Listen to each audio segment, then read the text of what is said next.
सकट चौथ की कहानी।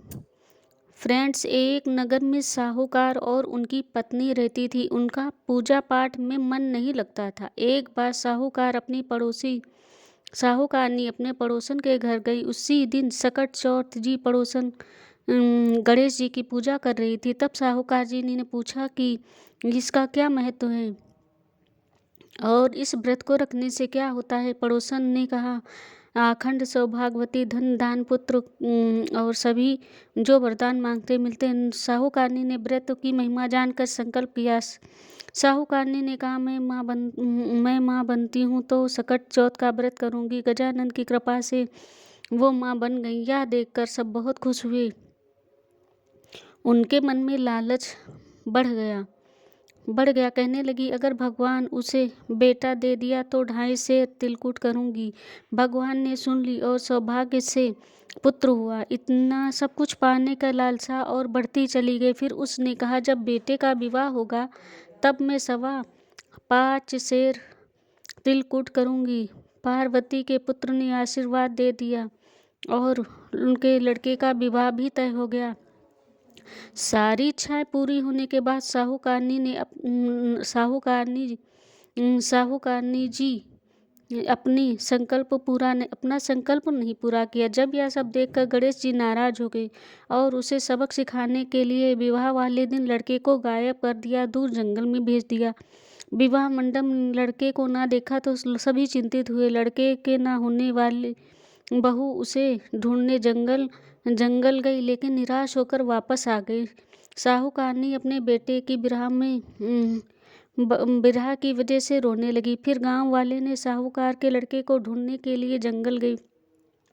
उन्होंने देखा उनका लड़का पेड़ में जाकर बैठा हुआ है। पुत्र ने सबको अपनी माँ की गलती का परिचय करवाया और कहा, माँ, सकट चौथ का व्रत करने का संकल्प किया था तो लालच के कारण उन्होंने पूरा नहीं किया। इसी वजह से गणपत जी नाराज हैं। साहूकारनी को अपनी गलती का एहसास हुआ और अपने घर वापस आकर उन्होंने उन वचनों को पूरा किया और गणेश जी ने साहूकारनी की गलतियों को माफ़ किया और बेटे की सही सलामत घर वापसी कर दी।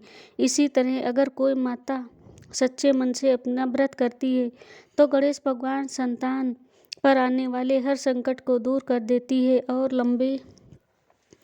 गणेश भगवान उनकी संतानों पर आने वाले हर संकट को दूर कर देते हैं और आयु लंबी करते हैं। ऐसे हैं सकट चौथ महाराज। जो भी इस कथा को सुनता है, सुनाता है और सच्चे मन से व्रत करता है, उसकी सभी मनोकामनाएं पूर्ण होती हैं। बोलो सकट देव महाराज की जय। राधे राधे। चलिए सुनाते हैं सकट चौथ की। एक साहूकार और एक साहूकारनी थी। वह धर्म पुण्य को नहीं मानते थे। इसके कारण उनके कोई बच्चे नहीं हुए। एक दिन साहूकारनी पड़ोस के घर गई और उसी दिन सकट चौथ था। वह संकट चौथ की पूजा करके कहानी सुन रही थी। साहूकार ने पड़ोसन से पूछा, तुम क्या कर रही हो? तब पड़ोसन बोली, आज चौथ का व्रत है, इसीलिए कहानी सुन रही हूँ। तब साहूकारनी बोली, चौथ के व्रत करने से क्या होता है? तब पड़ोसन बोली, इसे करने से अन्न धन सुहागन को पुत्र मिलता है। तब साहूकारनी ने कहा, यदि मेरा गर्भ हो जाए तो मैं सवा से तिलकुट करूंगी और चौथ का व्रत करूंगी। श्री गणेश भगवान की कृपा से साहूकारनी का गर्भ रह गया और वह बोली, मेरा लड़का हो जाए तो मैं 2.5 सेर तिलकुट करूंगी। कुछ दिनों बाद लड़का हो गया तो वह बोली कि हे चौथ भगवान, मेरे बेटे का विवाह हो जाएगा तो मैं 5.25 सेर तिलकुट करूंगी। कुछ वर्षों बाद विवाह बेटे का तय हो गया और बेटा विवाह करने चला गया, लेकिन उस साहूकारनी ने तिलकुट नहीं किए। इसी कारण से चौथ देव क्रोधित हो गए और उन्होंने लड़कों के विवाह उन्होंने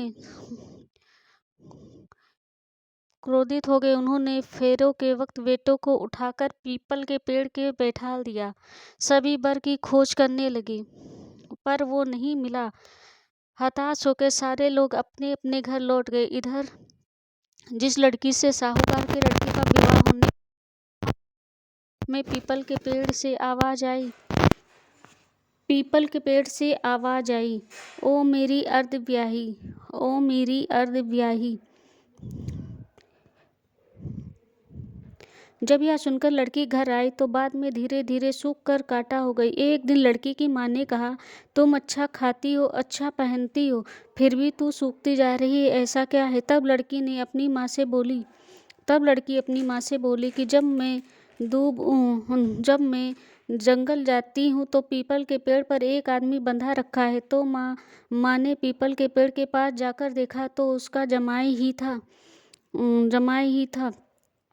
तब उसकी माँ ने जमाई से कहा, यहाँ क्यों बैठे हो?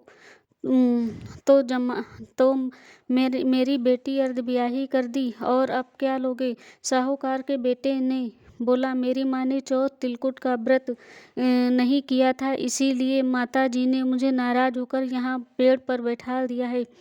लड़की की माँ ने साहूकारनी के घर गई और पूछा, तुमने सकट चौथ का व्रत बोला था, नहीं किया? तो साहूकारनी बोली, तिलकूट बोला था। उसके बाद साहूकारनी बोली, मेरा बेटा घर आ जाए, मैं 2.5 मन का तिलकूट करूँगी। इससे गणेश भगवान प्रसन्न हुए और बेटे को फेरे में लाकर बैठा दिया। बेटा का विवाह धूमधाम से हो गया। जब साहूकारनी बेटे और बहू को घर पर लाई तो साहूकारनी ने 2.5 मन तिलकूट किया और बोली, हे चौथ देवता, आप के आशीर्वाद से सारे नगरवासियों ने तिलकूट के साथ सकट व्रत करना प्रारंभ कर दिया। सकट चौथ जिस तरह साहूकारनी को बेटे बहू से मिलाया, वैसे ही सबको मिलवाना। इस कथा को जो सुनता है, सुनाता है, सभी की इच्छाएं पूर्ण होती हैं। बोलो सकट महाराज की जय, तिलकूट महाराज की जय।